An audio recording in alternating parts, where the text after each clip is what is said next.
Hey, okay. How cool is this venue? I mean, we've got chandeliers in ours. Did you notice? I mean, it's a lot better than the one next door. I mean, ours isn't that big, but it's got a lot more swag, I think. I just want to make sure. Can everyone hear me okay? Because we've got the earphones on. Just show of hands. Everyone? I think that's everyone. Okay, cool. I want to share with you 4 things today. The first one is I want to share with you what I believe is the ethos of small business owners, of entrepreneurs in this country. Secondly, I want to share with you a bit about our own story. Thirdly, I want to share with you some of the research we have about how entrepreneurs learn. And lastly, I want to give you guys some practical tips that you can take back home and apply in your own lives and in your businesses that you either run or are planning to start. So I want to kick things off by just asking you, who of you recognize this song?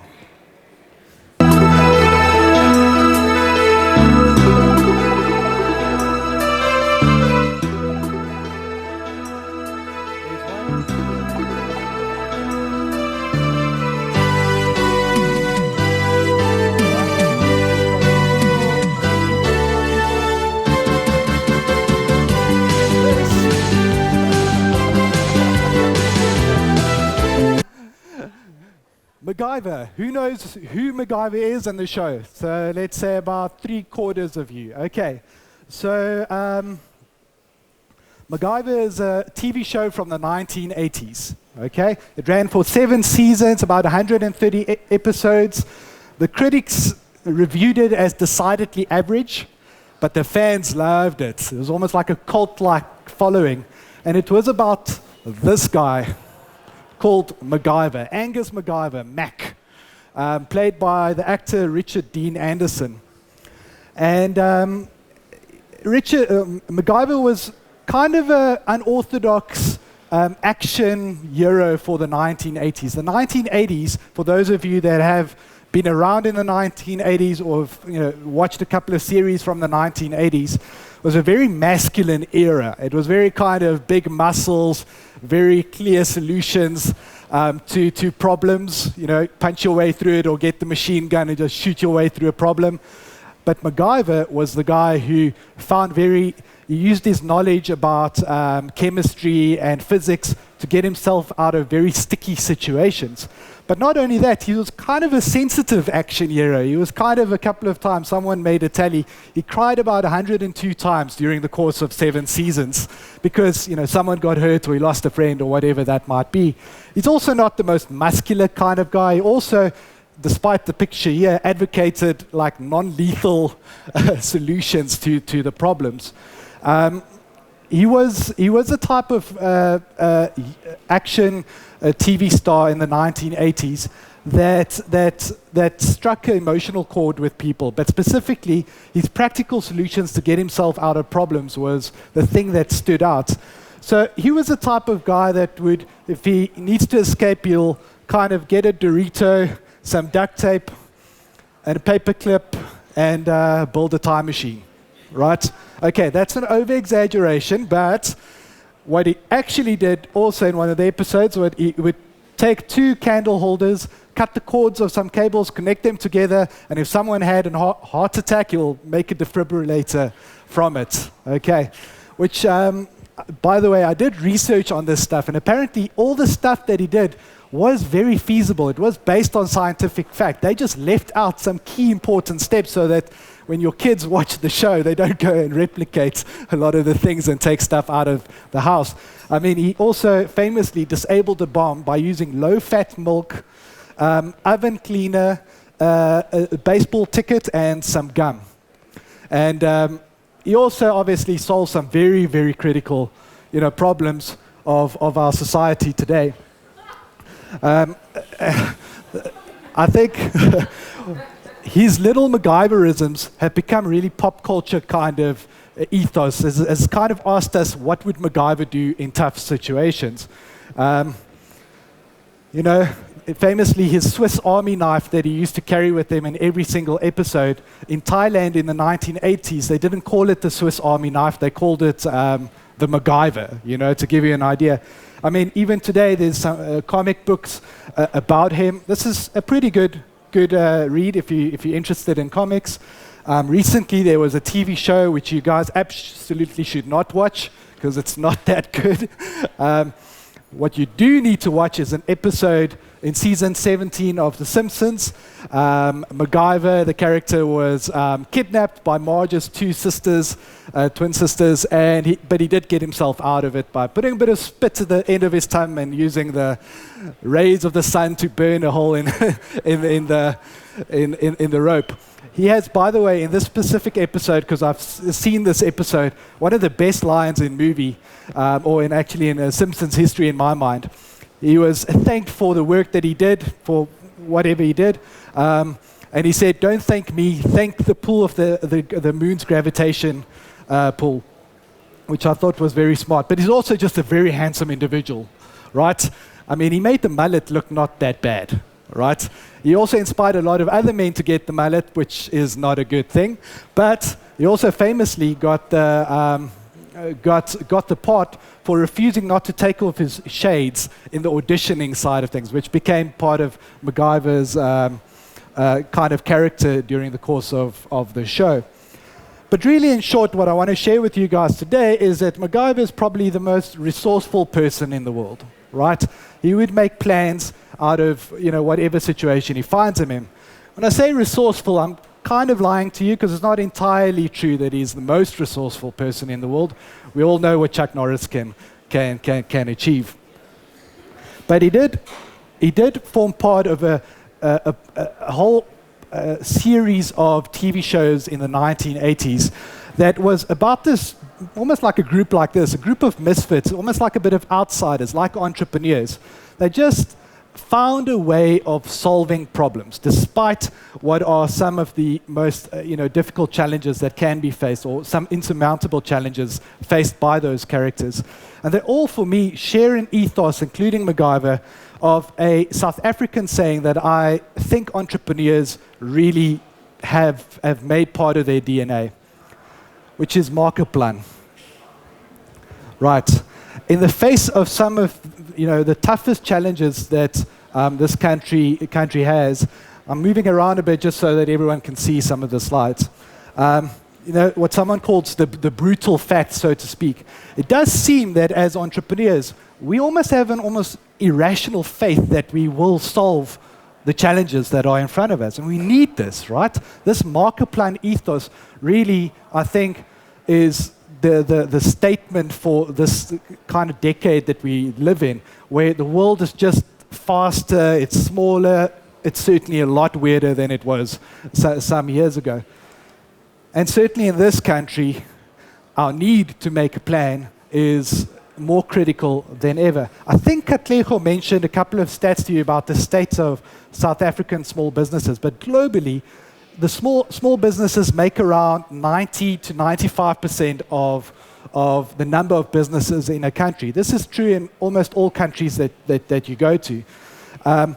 But outside of South Africa, that portion of small businesses make up around 60 to 70% of all job creation in that country. In South Africa, that's around the 20% mark. So although 98% of businesses in this country are small businesses, they only contribute towards 20% of job creation in this country. So the facts are really, striking us in the face, and we have to maak 'n plan, as I said. So load shedding is disseminated on average. I think the number is about 20% of your revenue, of small business revenue, is cut every single month that there's load shedding. I mean, 20% down in revenue for any small business is a life or death kind of situation. But what do entrepreneurs do? We maak 'n plan, right? In South Africa, someone said to me the other day, there's a low-grade civil war happening in every street corner in this country, which I thought was very apt. But we are faced with challenges logistically, transport, access to data, crime, social challenges, etc., that the entrepreneurs just need to push through and maak 'n plan. From an education point of view, there's a study recently done about the state of entrepreneur education in different countries. They specifically asked or ranked the formal education institutions' readiness to develop entrepreneurs. And out of 66 countries, only 3 countries were worse off than South Africa: Russia, Greece, and Iran, then South Africa, as far as the quality of entrepreneur education is concerned. Despite all of this, what do? We mark a plan, right? And now we're faced with another challenge, right? And what will we do in this situation? Thank you. My name is Louis, and I'm a partner in a company called Heavy Chef. We are not a cooking company. We are not a catering company. We educate entrepreneurs. We try and give them some hope. We try and inspire them, and we empower them to succeed. Specifically, what I'm involved with, I'm the chairman of the Heavy Chef Foundation, which is a not-for-profit side. It was set up to help disconnected entrepreneurs access learning experiences across the country. So, I mean, we do a lot of stuff. We host classes, we host events. Most of you received a copy of our second book that we wrote, The Heavy Chef Guide to Financial Management. So we create all these things that add value to entrepreneurs, or that we hope creates value to entrepreneurs, and make it available to our community. And the foundation plays a big role in making that more accessible. Importantly, I'm also doing my PhD research into how communities take control of their own learnings. So like the entrepreneur community, I'm really fascinated about the self-organizing nature of you guys and how we kind of just take control of our own learning and looking towards the future of peer learning specifically. But I want to share with you, just to give you a bit of an idea of what we know about how entrepreneurs learn. Before I go into some of the research that we have that we can share with you, I just want to do a quick exercise to really internalize some of the information. Just by a show of hands, if you think back to your journey as an entrepreneur, and specifically how you learned about running a business, starting a business, even if you haven't started a business yet, but considering to start a business, think about what you've learned already to date. Just by a show of hands, how many of you learned about running a business in school? Okay. How many of you found value from learning about running a business in school? There's 3 or 4 people. What about a higher education institution, a college, a university, a technicon? Anyone? Show of hands. There's a few.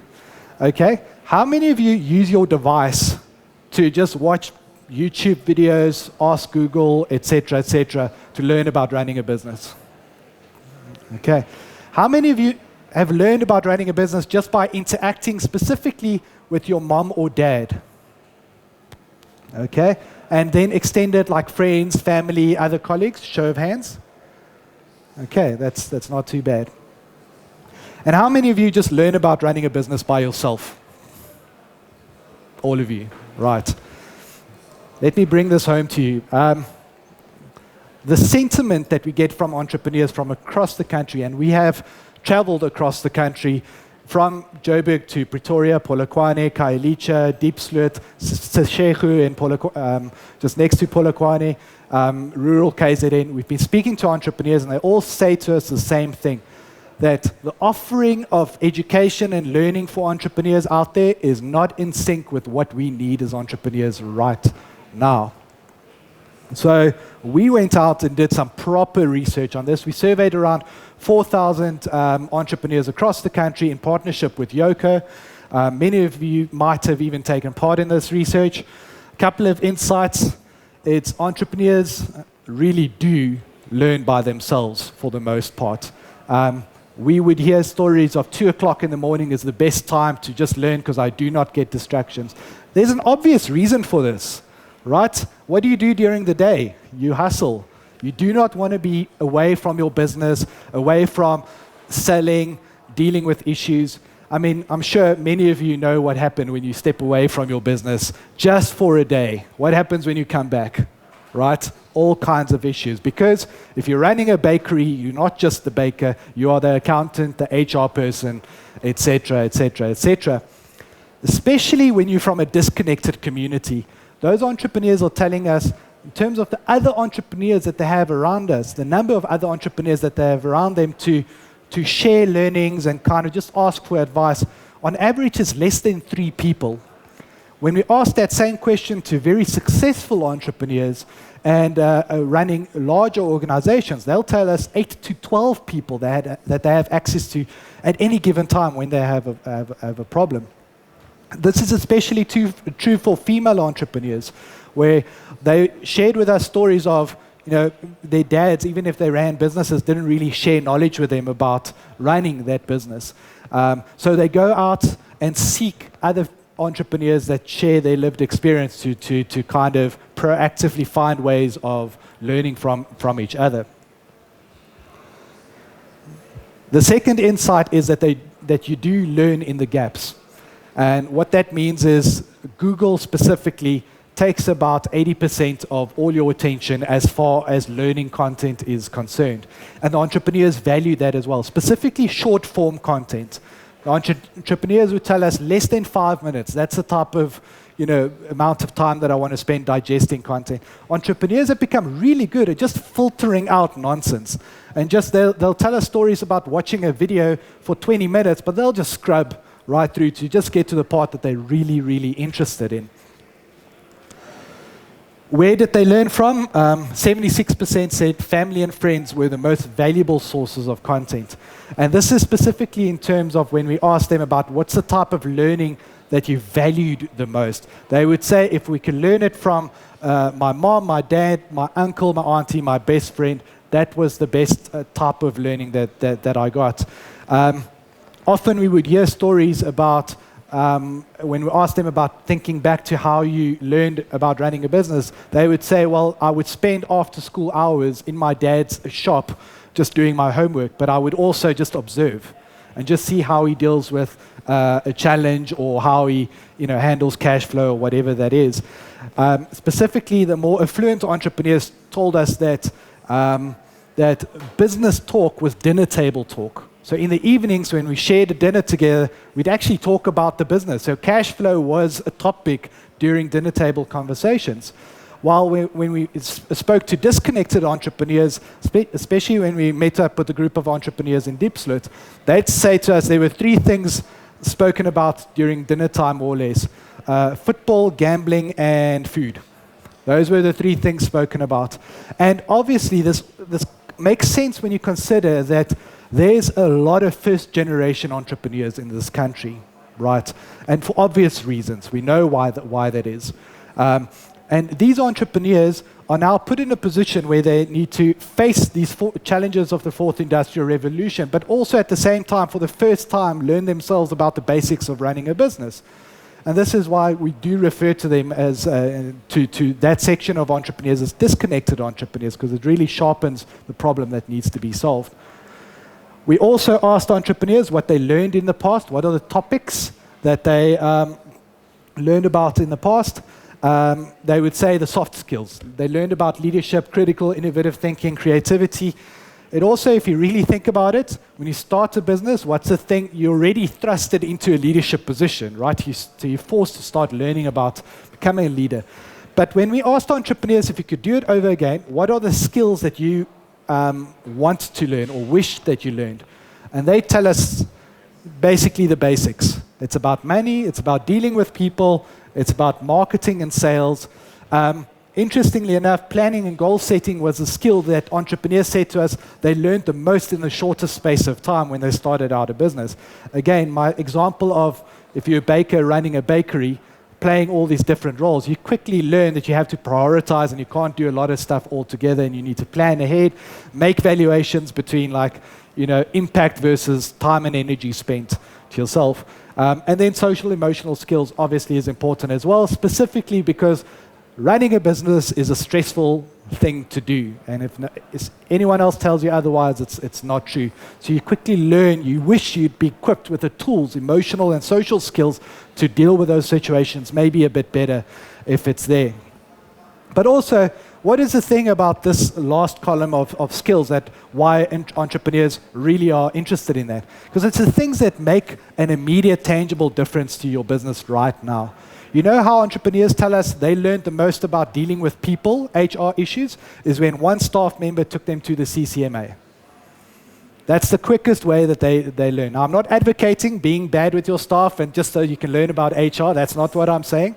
But definitely through the just being in the trenches, just experimenting and practicing what you preach, that's where a lot of learning comes from. And the data backs it up. The number one most popular source of learning for entrepreneurs is through practice, trial, and error. At 87% of entrepreneurs shared that with us. This is makes sense for most of you. What is the way that you learn about digital marketing? What's the first thing you do?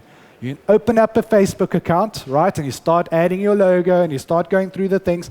What's the quickest way you learn about dealing with customer issues on your Facebook page? When a customer adds a bad comment and all of that, and you have to deal with that kind of issue. No textbook in the world, entrepreneurs are telling us, will really drive that point home as just doing it is concerned. So, what is the thing that you guys can do right now and just to super boost your own learning? What are the practical steps that you can take if you think about your own development as an entrepreneur to just be a better learner, so to speak? Step one is look after yourself. Health mentally and physically is the cornerstone of any entrepreneur, right?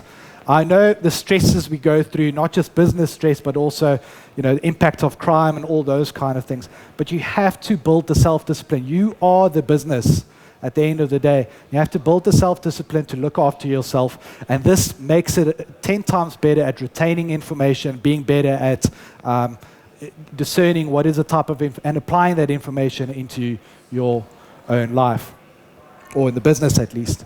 Secondly, I think it's about time that we start becoming a lot more honest about what it's like being an entrepreneur. Every single time I meet with an entrepreneur and I ask the question, how are things going? They say, brilliant. They tell me like it's really going. We're hustling, we're making stuff happen, etc. And look, I love the optimism and the thing, but the fact is that only 5% of businesses in this country make it past 2 years. So things are not going well for most entrepreneurs. And how do we learn about that? We start sharing that with each other. I mean, in printing this book, we went through some pains to get it across. What you're receiving is a nice polished product, but believe me, we've been up until like 4 o'clock in the morning just spell checking, and those kind of things. Let's be honest about it. I want you guys to go into meetings or, when you speak to your friends and family, tell them when you're struggling with an issue. And what happens when you start sharing problems with other people?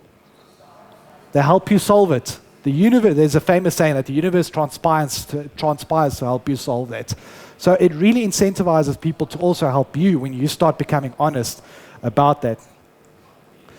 Thirdly there's a lot of information out there about the science of learning. Become students of learning. Look at go to Google, ask it about a book called Make It Stick, for example, an author called Peter Brown. It has a whole bunch of principles about interleaving learning, about chunking up your learning, about self-testing, etc., etc. There's a lot of practical things that you can do that just makes you a better learner. There's a lot of cognitive truth in the science of learning that just makes it a lot easier for you to be better at looking at information and applying it onto your business. The second last point is start organizing. Go into your community, start organizing people getting together, like an event like this, right? It doesn't need to be this big, even if it's 4 people. Get together with more people more often. The stat that I shared earlier, that less than between 0 and 2 people around you on a regular basis, that can't be the case moving forward. You need to get more people around you, and the good way of doing that is being the organizer yourself. And specifically entrepreneurs, if you're an entrepreneur as well. And the last one is have some fun. I want you to experiment and try some stuff. Start rolling out, do a bit of scenario planning and simulations at your office. Go to your staff, if you've got 2 or 3 staff, and say, guys, we're going to quickly do an exercise. What happens if the power goes off right now? What are we going to do? And you start doing that kind of stuff and experiment with it and read and see what the response is like. This starts creating a habit of just internalizing things and just being more responsive to challenges that you experience. So I'm going to end off by posing a challenge to you guys and to go and break some eggs. To one little action that I want all of you to take over the next 7 days. It relates to organize your community. I want each of you over the next 7 days just host one learning experience.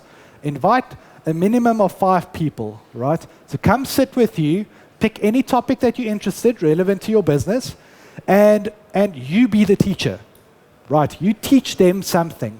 If you start sharing knowledge, even if you don't feel like you're the most knowledgeable person about a topic, do research, prepare, etc., and host a learning experience yourself. And what I want you to do is share that with us on the socials. You can tag @HeavyChef as well, but also just to your community of friends on Facebook as well. Share that experience and then reflect on what that is like. Just like think about the value you start getting from that. And what I'm hoping will happen after just hosting this one experience is that you'll get value from that and you start hosting this more and more and more. We have to market plan, guys, and really start solving these problems, but not in a big jump, innovative kind of way, just incrementally. And it starts with us interacting with each other a lot more frequently and start teaching, learning, and sharing between each other.